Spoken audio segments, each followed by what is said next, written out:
Before we get into this episode, I would like to make a quick disclaimer that all of Society Inspired's interviews and the information we share are 100% for learning experience and to hear the different sides of the various issues we discuss. We never endorse nor support violence, and we are committed to promoting peace. I want to create a safe space for learning and comfortable place for people to be able to start to speak. Hope you enjoy. Hello, everyone. Welcome to the 6th episode of Society Inspired. My name is Gemma. I am 14 years old and a Palestinian American teen. I am super stoked to have Solange as our special guest for episode number 6. Would you like to introduce yourself, tell us your story, and also share your preferred pronouns, please? Sure. So my name is Solange Aguilar. I'm a queer, Indigenous, and Filipina artist, poet, and photographer living in Siuton, Chumash territory, also known as Santa Barbara, California. My pronouns are they, she, he, or z, whichever. I love all pronouns. I love when people get creative with them. So yeah, I'm really excited to be talking about one of my favorite subjects, which is Indigenous medicines and protecting them. Yes. I first saw you when Alexis interviewed you on her Instagram Live, and I interviewed her for episode number 2, just for reference. I wanted to ask you first, what is your connection to Indigenous medicinal practices, and why do you feel it's important to speak about it? So I grew up with a matrilineal line of like medicine workers and plant workers, a lot of herbalists. So that has always like hit really close to home for me, just working with plants and being near plants. It's just such important medicine and a good way to connect to the earth. But I grew up specifically in California. I grew up in Los Angeles for the most part, and I grew up around Chumash peoples and Chumash culture in particular. So I grew up around like white sage and like wetwe, which is like California sagebrush. I also lived in Washington for a little bit, so I worked with cedar for the time that I was up there, but mostly it's been like white sage and wetwe. And I feel like it's important to talk about this and to advocate for it because, you know, plants are our relatives and they don't have that same kind of voice. So we have that responsibility as like protectors of the earth and like people who work with the earth and are in relationship with the earth to speak up for them and protect them. 100%. What connections does the medicine and ceremonies surrounding them have to do with the land and the Indigenous communities they come from? So I mean, everything's connected, you know, like it's a relationship. It's not just an object. Same with like ceremonies. It's that relationship. It's that tradition. You know, like we don't think about things as, like I said, like as an object. We just think about them as like their own spirits, as their own like beings to be respected. So when they're in relationship with the land, they're also in relationship with us as well. Oh, okay, I see. The misuse of Indigenous medicinal practices is a topic I have rarely heard discussed at all. So I wanted to ask you if you could please explain how it is being misused and what is the danger of that, and also how does that feed into the energy of cultural appropriation of each Indigenous nation's practices and ceremonies?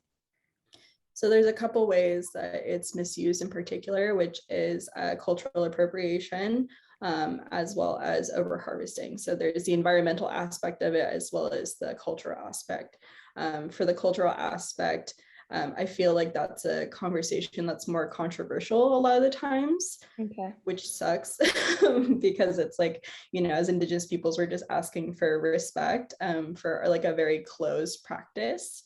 Is there a specific reason why it's controversial, or is it just because people don't want to hear the truth about it? I feel like a lot of the times it's like people being like, well, you don't own the plants, so why can't I use the plants, is usually the thing that I've heard, like the argument that I've heard from people, specifically like non-Indigenous folks, who are just kind of like, well, you don't own them, like you don't own any of this, so I can do whatever I want kind of thing. When it's like, Indigenous peoples haven't even been able to practice, like we haven't been able to like legally, quote unquote, like practice our own traditions since 1978. Like that's when the American Indian Religious Freedom Act was passed. So I mean, like technically we were like illegally practicing for like the entire time like the US has been like on our own land. So it's really frustrating for me whenever people just try and like try to say like, oh well, I can do whatever I want and I can continue to take from like your traditions and like these plants and these beautiful relatives, and just misappropriate them in that way. So that leads into my next point, which is the ecological thing of like them being over harvested.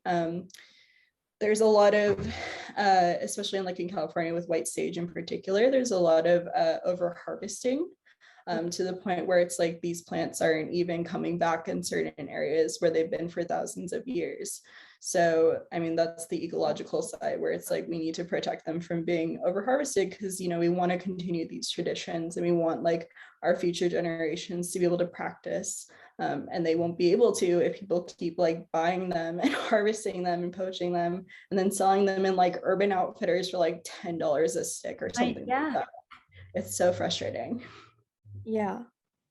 Wow. Okay. Yeah, I can see how that can affect the culture, especially, and the practices, and how if it doesn't grow, like not growing back in certain areas, like you don't even get it anymore. Yeah. Okay. Exactly. And like that's what our traditional practices are, is to continuously think about like 7 generations ahead of us.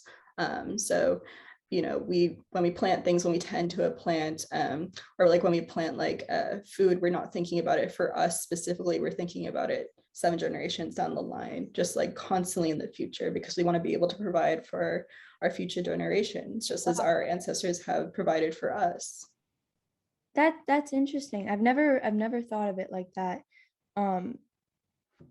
What steps do we need to take to stop the misuse of Indigenous medicines and ceremonies? What would that entail? Now that I've heard you say some of the things, now that's a really big question that has a lot of a lot of things. Yeah, I mean, there's a lot. I mean, like, I am so passionate about this kind of thing that I literally wrote a zine on alternatives to white sage, Palo Santo, sweetgrass, cedar, copal, like all the kinds of most popular misappropriated medicines. Okay. Because I was like, there's other things that you can use. I literally have like 59 different plants in my stupid little zine, because like I was like, there's a lot you can do instead of just like burning that. And a lot of times people want that like that smoke cleansing kind of thing. So I'm like, okay, you can't stop people from doing certain kinds of stuff. And also everybody has their own traditions that they should look into and connect with. So yeah, I made an alternative. People can download it. There's a very popular post somewhere on my feed that people can look at for free as well. But I mean, that's a really big one, is like having alternatives to it, or like, not even just like with fire ones, you can do like water cleansing stuff. You can do things with like crystals or something like that. Just like, again, lots of alternatives to it other than just stopping. I also highly encourage people, if they already have white sage, to like just stop burning it, and like, return it back to the earth in a good way. So they're not just like continuously misappropriating, because there's also the spiritual side of it, of like, you don't know where these like bundles have come from. Like if you buy it at like Whole Foods or something like that, like you don't know who was tending to it, where it was harvested, how it was harvested, and that has its own full exchange as well. So yeah, like you don't know what you're bringing into your house if you're burning that kind of stuff in there. So I just like to I really try to advocate for people to have their own herbs, or like to have their own relationships with plants, things that are like, again, not appropriative and taking from Indigenous peoples. But yeah. Okay, I kind of created 2 questions from that. Okay. How would you give back to the earth if you had like white sage? and are starting to learn that, I should give this back? How would you do that? So the way that I was taught to give it back is like during like a full moon. And that's like the best time for it, just because of like the energies associated with like the full moon. So you would just like bury it, say some prayers of intention, maybe say thank you, and just like apologize if like you were really feeling that. A lot of people feel like guilt a lot of the time, so just put that back into the earth, because it'll decompose. And like I've had people say like, oh, that feels like such a waste, and like it's not a waste, it's nurturing the earth, it's going back to where it came from anyway. So that's a good way to continue that cycle. Yeah. Oh, interesting. I was like, how would that work? Like, do you physically give it back, or do you? Okay. And the other one that I kind of created was, you said white sage, you said there was alternatives, but what other, how do I say this, like medicinal practices like white sage belong to the community that, like, do you know what I'm saying? Like, is there more than white sage is what I'm asking. Yeah. Okay. So we didn't yeah. really use. Yes. So the ones that like I know of that are like the most appropriate, I mentioned before, like white sage, Palo Santo, cedar, sweetgrass, copal, are the biggest ones. Sometimes there's also like juniper, or I think there's like yarrow too. I have like a couple more like on my post, but those are the ones that come to mind for sure, where it's like those are ones that aren't as talked about as white sage as much. Like I feel like white sage and Palo Santo in particular are the ones that are talked about the most. But there are like other practices that sometimes get offered as alternatives, but it's like, no, you shouldn't do that either, because okay. That's still like appropriative, like like cedar and stuff like that. Okay. Yeah, because I heard about people saying like it wasn't growing back, and I'm like, okay, but why? But now I see like the overharvesting, like that all makes sense to me now. What do you envision for the future of this topic? Do you think that we will make right relations with Indigenous communities regarding the use of their medicinal practices? I hope so. I mean, that's the goal, a lot of times these feel like impossible dreams, where it's like, oh, it'll never happen. Like I've had some people tell me like, oh, that'll never happen. Like nobody's going to ever stop using these kinds of things. But I feel like if we continue to have these conversations, again, offer alternatives, or just make it so that this topic is out in like the social consciousness a little bit more, then hopefully we'll get there. Kind of like how like Columbus Day was a thing for a long time, and then now it's turning into like Indigenous People Day. Start me on that. I was like, I know. And it's like 10 years ago when I was in high school, like I remember being in high school and people being like, you should stop advocating against it, because like it'll never happen. And I was like, no, like I'm never gonna stop, like you can't stop me. And then now it's like all these statues are coming down and they're changing like it to Indigenous Peoples Day, and I'm like, haha, like look at this. This is like my dream. This is like the impossible dream, like quote unquote, like impossible dream. So I have that same thing with like any of the things that I advocate for with Indigenous rights or Indigenous practices, where it's like, we just want to be seen as people and be respected is the biggest goal, including like our medicines not being misappropriated. Yeah, no, I sadly, with a lot of activism, that's what happens. Like it seems like an impossible dream because there's just so much work that needs to go into it. I made sure to mention to everybody this year on Indigenous Peoples Day that they added that to the calendar, and they had Columbus Day. We just need to take that one off. But I walked around with this shirt all day. I was like so proud. I was like, we're doing this. We're making this change. Yes. I was like, we're gonna do it. We're talking about it. We're gonna make conversation. We're gonna do it. Just put our all into it. Okay. I also wanted to sneak in a quick question about your beautiful artwork. When I first followed you, that's what I saw. I was like, wow, like it's beautiful. What inspires you to make that? It's so precise. It's so good. I can't draw well or like design well, so I'm always amazed by other people's abilities. I mean, it's just practice, like I tell Yeah. people all the time, like art's a lot and art is dumb and like never take art seriously kind of thing. As an But answer, like, I understand. yeah. But I mean, like, my biggest inspiration is just like, again, it's my expression of who I am and what I'm usually like feeling or dealing with at the time.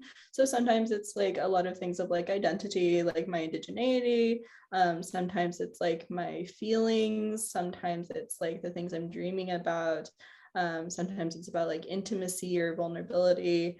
Sometimes it's about culture, language. It really depends on like my Wow. mood and what I'm going through and what I'm trying to process. I feel like art is just my expression of that. Same. I love that. I love that. And you sell your artwork? Yes, I do. I have 2 links. I have like a coffee shop as well as a threadless shop, so people can have like wearable merch as well as like stickers, prints, pins, that kind of thing. They're both in my link tree, so it's like Linktree/She's an Argonaut. Yeah, I link Instagram. I'll link your link tree also with the episode. So people, you can scroll down and look for that. Are there any resources you would like my followers and I to read, watch, listen to, etc.? Yes. So if you want to read more or like listen to more Indigenous voices about this particular subject, I definitely highly recommend Lex's series on Instagram, Right Relations with Medicine. It's a great series. There's a lot of different Indigenous peoples. We all talk about different aspects of it, which is really cool.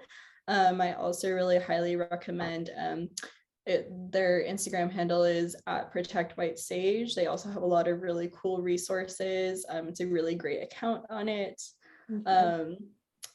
As well as he goes by Native Hummingbird. His name is Nick.